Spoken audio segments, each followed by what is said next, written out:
Bonjour à tous and welcome to Learn French with Vincent. This is Unité 7, leçon I. And in this lesson, we'll continue our introduction that we did in this unit, regarding le conditionnel présent. And in this lesson, we'll only focus on the verb être. Okay? So it will be a short one, but still quite important. Je serai. Tu serais.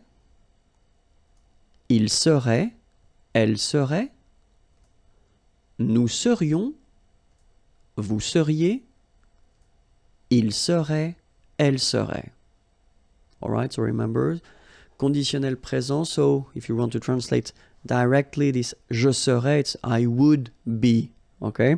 But in French we've got only one form like that. Remember, so AIS, but then you don't pronounce the final S. Je serais.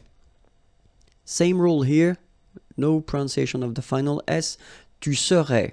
Phonetically, it is the same. And then the good news here, it will be exactly the same. So final T is not pronounced. So phonetically, you've got the same form as we had previously. Il serait, elle serait.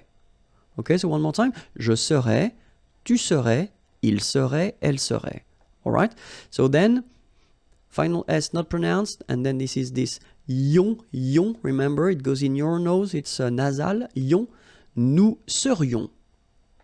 Okay, then vous seriez, and last but not least, and remember, it's quite strange, but A-I-E-N-T, many letters, only one simple sound, E, as we had here, here, and here, it's exactly the same sound, il serait, elle serait. Alright?